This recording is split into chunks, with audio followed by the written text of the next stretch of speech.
என்னம்மா, நான் இவ்வளவு தூரம் பேசுறேன், நீங்க அமைதியாவே இருக்கீங்க. உங்க மனசுல என்ன தோணுதோ சொல்லுங்க. எங்க இது வரைக்கும் நான் என் மகனுக்கு எதிரா எதுவுமே பேசலையே.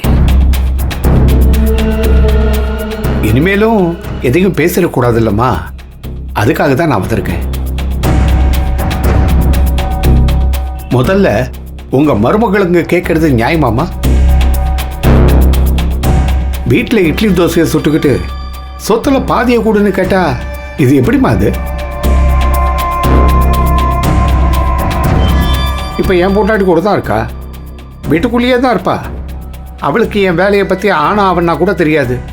அவளுக்கு நான் சம்பாதிச்சதுல பாதியை கொடுன்னா கொடுப்பனா? சரிம்மா, அப்படியே அவங்க வெளியே போய் வேலை செஞ்சிருக்காங்கன்னே வச்சுப்போம். சார் ஒத்துக்க மாட்டாரு. இருந்தாலும் ஒரு பேச்சுக்கு சொல்றேன், அப்படி வேலைக்கு போயிருந்தா கூட மேக்சிமம் எவ்வளவு சம்பாதிச்சிருப்பாங்க? அதுக்கு சாரோட பாதி சொத்து ஈடா? இதெல்லாம் நியாயமாம்மா? மா எடுத்து சொல்லுங்கம்மா. அவங்க நியாயமா கேட்டா கொடுத்துட்டு போயிடலாம். கொடுத்துட்டு போகணுமா? ஏன் சார், என்ன எங்க நெத்தியில கேன எழுதிருக்கா? இருங்க இருங்க தம்பி, பேசி கரெக்ட் பண்ணிக்கலாம். இருங்க, பேசி செட்டில்மெண்ட் பண்ணிக்கலாமா? நீங்க கொஞ்சம் பேசுங்க. ஒரு வக்கீல், ஒரு போலீஸு, இப்போ ஒரு கலெக்டர்னு தேவையில்லாத வெளி மனுஷங்கள்லாம் வந்து உங்களெல்லாம் குழப்பி விடுறாங்க. நீங்க பெரியவங்க, உங்களை விட யாருக்குமா அனுபவம் இருந்துற போது நீங்க அவங்களுக்கு சொல்லி புரிய வைங்க. அதே மாதிரி உங்க மகனுக்கு எதிரா நீங்க கோர்ட்ல எதுவும் பேசக்கூடாது. இவ்வளவுதான் அவங்க கேட்கிறாங்க.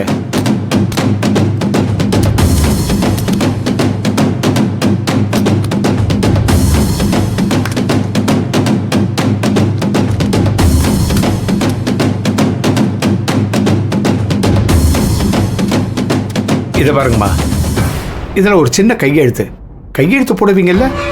ஆமாம்மா, எனக்கே தெரியும்ல, எத்தனையோ சொத்து விஷயத்துல கையெழுத்து போட்டிருக்கீங்க. அந்த மாதிரி இதுல ஒரு கையெழுத்து போட்டு விட்டுருங்கம்மா. இது எதுக்கு?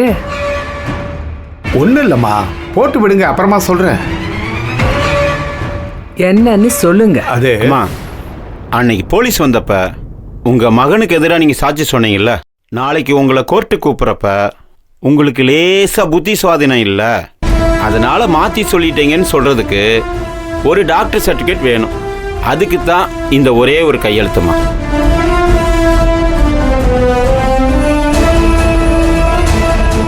இரியா, நீ வேற குழப்பிக்கிட்டு.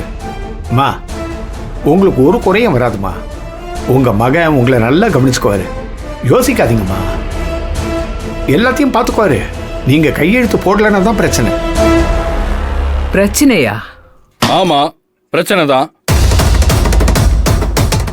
எல்லாருக்குமே பிரச்சனை தான். 10 உசுறு போகும். ஒருத்தரை விடாம வெட்டுவேன்.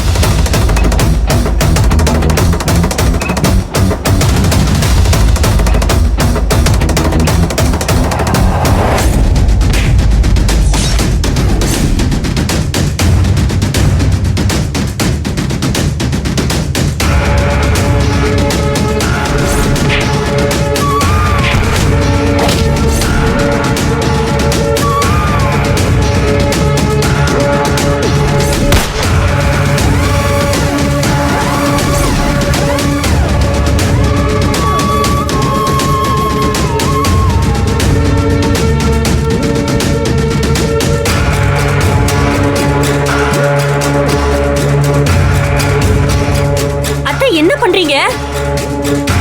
அடிக்க வாய முடி. ஒண்ணு விட பேசாம நின்றி.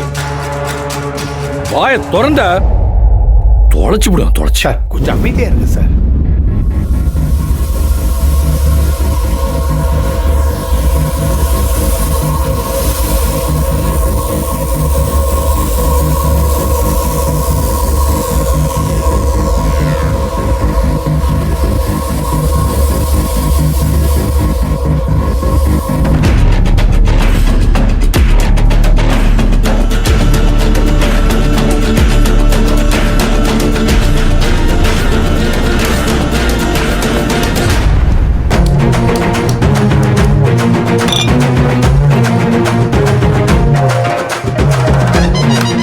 என் வாழ்க்கையில நான் நிறைய தப்பு பண்ணியிருக்கேன்.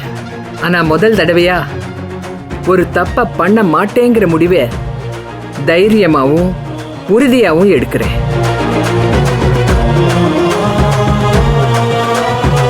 நான் கையெழுத்து போட மாட்டேன். உங்களால ஆனது பாத்துக்கங்க.